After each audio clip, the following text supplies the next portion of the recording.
ना यूक्रेन पर रूस के आक्रमण का समर्थन, ना यूक्रेन के प्रति खूनी खेल में साथ, ना अमेरिका की हां में हां मिलाने की बेताबी, ना किसी देश को शह, ना किसी को मात। यही है भारत की वैश्विक नीति। सबसे रखे दोस्ती, ना काहू से बैर।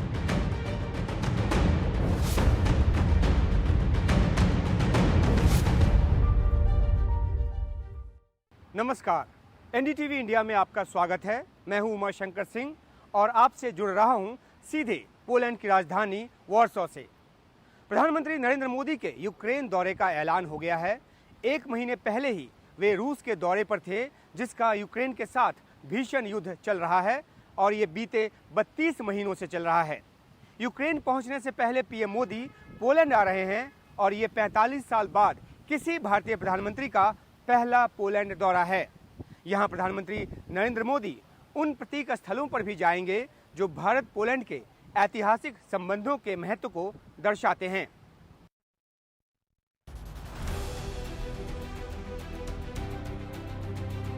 प्रधानमंत्री नरेंद्र मोदी की पोलैंड यात्रा कई मायनों में बेहद खास है।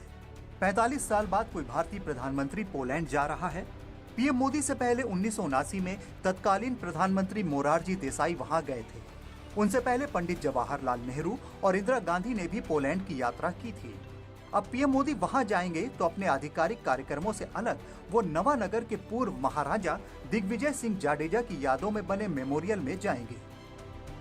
अभी पोलैंड की यात्रा कई कारणों से महत्वपूर्ण है। एक तो कि आप जानते हैं कि सबसे करीबी देश अगर यूक्रेन और रूस में जो युद्ध हो रहा है उसमें यूक्रेन को अगर सपोर्ट कर रहा है, तो अमेरिका के बाद अगर सबसे कोई करीबी दूसरा देश है तो वह पोलैंड है। तो वैसे में वहाँ पे यात्रा का भी मतलब यही है कि एक तरह से मैसेज देने की भारत कोशिश कर रहा है कि हम वहाँ पे शांति चाहते हैं, हम वहाँ पे नहीं चाहते हैं कि ये युद्ध ज़्यादा एस्केलेट हो। तो एक तरह से उस दृष्टिकोण से इम्पोर्टेंट है। उससे एक तरह से संबंध और अच्छे होने की संभावना है। $5.72 बिलियन का ट्रेड है, इसको और बढ़ाया जा सकता है। कल्चरल एक्सचेंजेस काफी अच्छे हो रहे हैं। हमारे यूनिवर्सिटीज में भी पोलैंड के काफी लोग आते हैं और पोलैंड एक इम्पोर्टेंट पावर है वहां पे। ईस्टर्न यूरोप की बात करूं और भारत की नीति यह भी है कि केवल हम पहले जो इम्पोर्टेंट कंट्री था यूरोप का उससे डील करते थे, अब हम अलग अलग देशों से अलग अलग रिश्ते स्थापित करने की कोशिश कर रहे हैं। दूसरे विश्व युद्ध के दौरान पोलैंड के हजारों अनाथ बच्चों को शरण महाराजा दिग्विजय सिंह जाडेजा ने ही दी थी।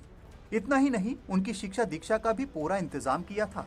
पोलैंड की सरकार उस एहसान को भूली नहीं। उनकी यादों में बने मेमोरियल पर एनडीटीवी की टीम पहुंची। द्वितीय विश्व युद्ध के दौरान जब एक तरफ जर्मन की सेना जो है वो पोलैंड पे आक्रमण कर रही थी, दूसरी तरफ सोवियत सेना जो है उसने अपने इलाके में हज़ारों अनाथ बच्चों को एक तरह से वहाँ पर बंधक बना रखा था। और ऐसे में जो उनकी जान को खतरा था, तो महाराजा जो हैं उन्होंने अपनी पहल पर और एंडर जो कि कमांडर थे उनकी मदद से हज़ारों बच्चों को नवनगर, जहाँ के कि वो महाराजा थे गुजरात के, वहाँ उन्होंने उनको बुलाया, शेल्टर दिया, उनको खाने पीने की चीज़ें दी, उनको उनकी शिक्षा का बंदोबस्त किया और जीवन की जो भी ज़रूरत थी वो उसको पूरा किया। और उनके इस योगदान को आज भी पोलैंड जो है वो दिल से याद करता है। 1940 के बाद दूसरे विश्व युद्ध के कारण यूरोप की हालत काफी खराब थी। दुनिया दो खेमों में बंट चुकी थी। भारत उस समय ब्रिटिश हुकूमत के अधीन था। उस वक्त वारसा में कैसीनो की जंग बहुत निर्णायक हुई जो 1944 में हुई थी। उसमें भारतीय सैनिकों ने दुश्मनों के दांत खट्टे कर दिए। उनकी स्मृतियों को सम्मान देने के लिए वारसा में मोंटेक कैसीनो में स्मारक स्थल बना है। प्रधानमंत्री नरेंद्र मोदी उन बहादुर सैनिकों के बलिदान पर श्रद्धा के पुष्प चढ़ाने जाएंगे। 1944 में 4th और 8th इंडियन इन्फेंट्री डिवीजन ने हमले में हिस्सा लिया। भारतीय सेना के गोरखा और राजपूताना राइफल्स ने अदम्य शौर्य और साहस का परिचय देते हुए मोंटे कैसीनो के किले को भेद दिया। सैकड़ों भारतीय सैनिक इसमें शहीद हुए। मोंटे कैसीनो की लड़ाई के बाद जो है वो इटली पेनिनसुला में मित्र राष्ट्र की सेना को पैठ मिली और आगे चलकर रोम जो है वो आज़ाद हुआ। तो ये एक ऐतिहासिक परिप्रेक्ष्य है इसका। 20वीं सदी की शुरुआत काफी कड़वाहट भरी रही। पहले विश्व युद्ध में बहुत सारे सैनिकों के शव इस कदर विक्षत हो गए कि उनको पहचानना भी मुश्किल हो गया था। उन सैनिकों के सम्मान में मेमोरियल ऑफ अननोन सोल्जर बना है। प्रधानमंत्री नरेंद्र मोदी वहां भी श्रद्धांजलि अर्पित करने जाएंगे। यहाँ जो हमें जानकारी दी गई उसके मुताबिक प्रथम विश्व युद्ध के दौरान जब ऐसी बंदूकों का, ऐसे अस्त्रों का इस्तेमाल हुआ, ऐसे अस्त्र शस्त्रों का इस्तेमाल हुआ जिससे युद्ध के मोर्चे पर जान गंवाने वाले पोलैंड के सैनिकों के का जो शव है वो क्षत विक्षत हुआ और उनको पहचानना जो है वो मुमकिन नहीं हुआ। उनकी पहचान, उनके नाम को जाना नहीं जा सका। उनके शवों को यहाँ जगह दी गई और इस स्मारक को मेमोरियल ऑफ अननोन सोल्जर्स का जो नाम है वो दिया गया। यहाँ 24 घंटे अग्नि प्रज्वलित रहती है। ये दिल्ली में इंडिया गेट पर जैसे अमर जवान ज्योति रहा और उसके बाद फिर जिस तरह से नेशनल वॉर मेमोरियल बनाया गया, उसी तरह का जो मेमोरियल ये है। युद्ध की विभीषिका इंसान को शांति की तरफ ले जाती है, वही शांति का रास्ता सहयोग के माध्यम से भी खुलता है। आप इन तस्वीरों को देखिए। वारसा विश्वविद्यालय की दीवार पर संस्कृत में श्लोक लिखे गए हैं। इस विश्वविद्यालय में संस्कृत की पढ़ाई भी होती है। दीवार पर संस्कृत के श्लोक लिखे जाने के पीछे क्या वजह है, इसको जानने की कोशिश एनडीटीवी ने की।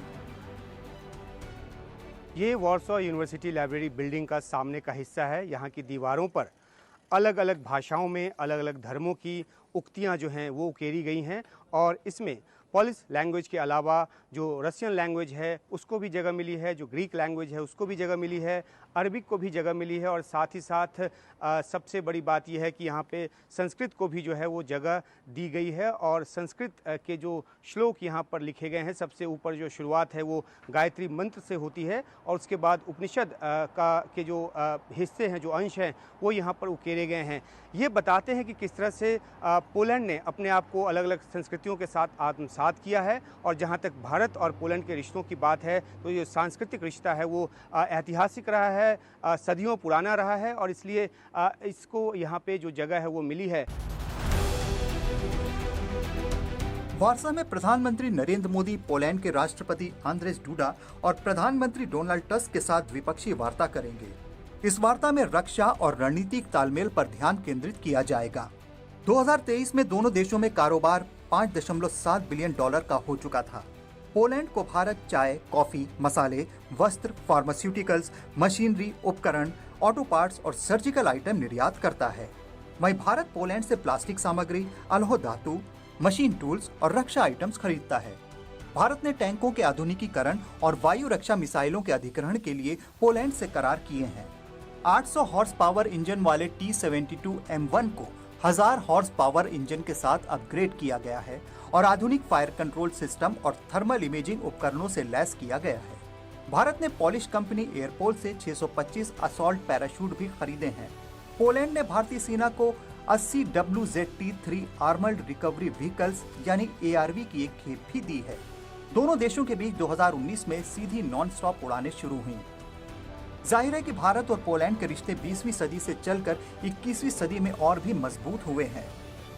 आपने ट्रेड की बात की, 3 बिलियन का जो इन्वेस्टमेंट है भारत का पोलैंड में है, 700 मिलियन का जो है वो पोलैंड का भारत में है। किस सेक्टर में आपको लगता है कि इजाफा हो सकता है? देखिए, मेरे ख्याल से एक बड़ा मौका तो एनर्जी में है। जैसे भारत को सोलर एनर्जी की बहुत बड़ी ज़रूरत है।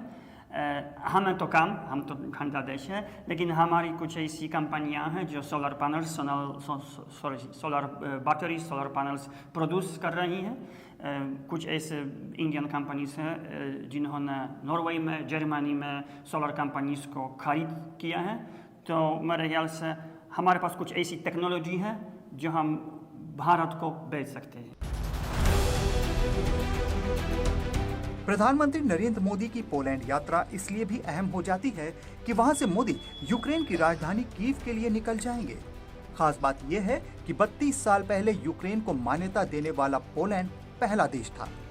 पोलैंड की राजधानी वारसा से उमर शंकर सिंह, एनडीटीवी इंडिया।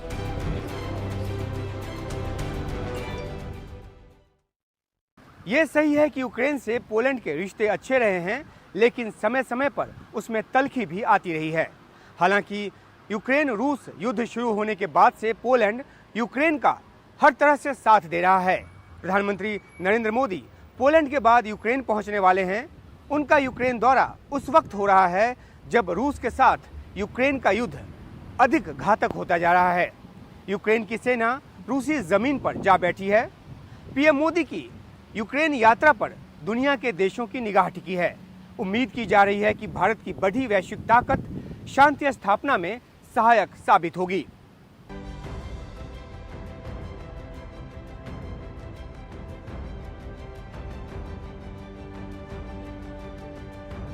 तीसरी बार प्रधानमंत्री बनने के बाद नरेंद्र मोदी जब G7 की बैठक के लिए इटली पहुंचे तो वहां जिस नेता से उनकी मुलाकात पर सबकी नजरें टिकी हुई थी वो थे यूक्रेन के राष्ट्रपति व्लादिमीर ज़ेलेंस्की। ज़ेलेंस्की से मुलाकात जून में हुई। जुलाई में प्रधानमंत्री नरेंद्र मोदी अपनी पहली द्विपक्षीय यात्रा के लिए रूस गए, जहां उनकी मुलाकात रूस के राष्ट्रपति व्लादिमीर पुतिन से हुई। प्रधानमंत्री नरेंद्र मोदी ने वहां भी भारत से अच्छे संबंधों के बीच कूटनीति का परिचय सच से करवाया, और वो सच ये है कि युद्ध कभी शांति का विकल्प नहीं हो सकता। एक्सेलेंसी, एक मित्र के नाते मैंने हमेशा कहा है कि हमारी भावी पीढ़ी के उज्जवल भविष्य के लिए शांति सर्वाधिक आवश्यक है। लेकिन मैं ये भी जानता हूं कि युद्ध के मैदान में समाधान संभव नहीं होते। बम, बंदूक और गोलियों के बीच समाधान और शांति वार्ताएं सफल नहीं होती हैं, और हमने वार्ता के माध्यम से ही शांति के रास्ते अपनाने होंगे। एक्सेलेंसी, कल हमारी बात में ये भी हमारा मन बना था, और शांति की बहाली में भारत हर संभव सहयोग करने के लिए तैयार है। और आपका भी सानुकूल विचार सुनकर के मुझे बहुत खुशी हुई, और मैं भी आपको भी आश्वस्त करता हूं और विश्व समुदाय को भी आश्वस्त करता हूं कि भारत शांति के पक्ष में है, और शांति के लिए मेरे मित्र राष्ट्रपति पुतिन की कल बातों को सुनकर के मेरे मन में एक आशा पैदा हुई है, और मैं इसके लिए आपका बहुत बहुत धन्यवाद करता हूं। प्रधानमंत्री नरेंद्र मोदी ने रूस में ही ये साफ कर दिया था कि बम, बंदूक और गोलियों से शांति की आमद नहीं हो सकती। अब एक तरह से पीएम मोदी शांति दूत बनकर यूक्रेन जा रहे हैं, जहां वो ज़ेलेंस्की को भी युद्ध से पीछे हटने के लिए समझा सकते हैं। देखिए, मैं समझता हूं कि पीएम मोदी इस समय देख रहे हैं कि विश्व की हालात किस प्रकार से युद्ध की तरफ अग्रसर होते जा रहे हैं, तो उनकी बहुत इच्छा है कि अगर वो किसी प्रकार से इस युद्ध को शांति की तरफ ले जा सकें तो बहुत ही अच्छा है, और नहीं तो कम से कम यह तो दिखा सकें कि भारत जो है शांति के पक्ष में है, और अगर हमारे अपने हित हैं जो रूस के साथ में चल के ये जरूरी है हमारे लिए, साथ ही साथ हम यह भी चाहते हैं कि यूक्रेन युद्ध जो है जितना जल्दी समाप्त हो सके, तो यूक्रेन के निवासियों के लिए और यूरोप के और विश्व के निवासियों के लिए ये बहुत अच्छी बात होगी। तो मैं समझता हूँ कि ये शांति का प्रयास है, और भारत की तरफ से दिखाने का प्रयास है कि भारत जो है शांति प्रिय देश है, हमेशा से शांति प्रिय रहा है। भारत भी उन शुरुआती देशों में है जिन्होंने यूक्रेन को एक संप्रभु राष्ट्र के रूप में मान्यता दी थी। मई 1992 में कीव में भारतीय दूतावास तक खुल गया था। दोनों देशों के बीच आज काफी अहम व्यापारिक संबंध हैं। 2021 में यूक्रेन ने भारत के साथ 530 करोड़ रुपए के 4 समझौते किए। इनमें नए हथियारों की बिक्री के साथ मौजूदा हथियारों के रखरखाव और अपग्रेडेशन शामिल है। 2022 में भारत को यूक्रेन ने $743 मिलियन का सामान बेचा। इनमें परिष्कृत पेट्रोलियम, पैकेज्ड दवाइयां, अयस्क और खनिज, तंबाकू उत्पाद, चाय, कॉफी, मसाले, रेशम और जूट था। दूसरी तरफ भारत ने यूक्रेन को $1 बिलियन से ज्यादा का सामान बेचा। इनमें बीज तेल, नाइट्रोजन उर्वरक, रसायन और समुद्री और विमान इंजन थे। लेकिन कारोबारी दुनिया से आगे भारत का रुख संबंधों को लेकर स्पष्ट है। भारत के कारोबारी रिश्ते अमेरिका और रूस से भी काफी मजबूत हैं, लेकिन इसके कारण भारत ने कभी किसी एक तरफ झुकना मंजूर नहीं किया। भारत की यही न्यायप्रियता ये उम्मीद जगाती है कि रूस यूक्रेन युद्ध का कोई समाधान पीएम मोदी दे सकते हैं। कुछ दिन पहले रूस वो गए थे, वहाँ पे प्रेसिडेंट पुतिन से मिले थे, उनको हक किया था। तो पश्चिमी देशों का एक क्रिटिसिज्म हुआ था, दबाव भी बना था। तो उसके बाद यह बताया जा रहा है कि उनकी एक कोशिश होगी कि हम ये बताना चाह रहे हैं कि हम अपना डिसीजन खुद लेते हैं, हमारी स्ट्रेटेजिक ऑटोनॉमी बरकरार है, और हम फिर यूक्रेन या पोलैंड में भी उसी ढंग से यात्रा करेंगे, और रूस की जो शिकायतें होंगे उनको हम इनकार कर सकते हैं, दरकिनार कर सकते हैं। हालांकि ऐसे कई मौके आए जब भारत दुनिया के दूसरे देशों के मामले में दखल देने से दूर रहा। Bureau report, NDTV India. दुनिया क्यों मानती है भारत को सच्चा हमदर्द? इस पर बात होगी एक ब्रेक के बाद।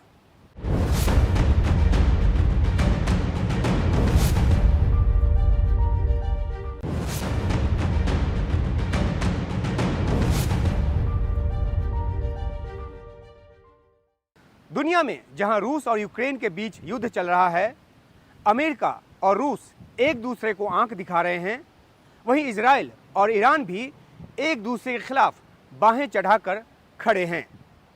लेकिन जंग भरी इस दुनिया में भारत एक ऐसे देश के रूप में अपनी भूमिका निभाने की कोशिश कर रहा है जो सबको शांति का संदेश देता है, दुश्मनी छोड़ दोस्ती की राह पर चलने को प्रेरित कर रहा है।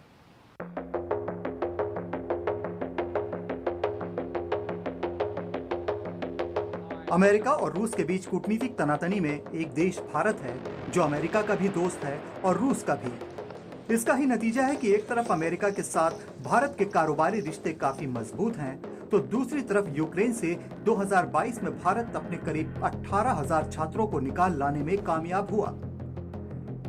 इसी तरह इजराइल से भारत की दोस्ती जगजाहिर है, लेकिन इजराइल को फूटी आंख पसंद नहीं करने वाले ईरान से भी भारत के बहुत अच्छे संबंध हैं। और तो और फिलिस्तीन को मान्यता देने वालों में भी भारत पहला गैर अरब देश था। भारत के वसुधैव कुटुंबकम का सिद्धांत उसकी विश्व नीति में भी झलकता है। Bureau report, NDTV India.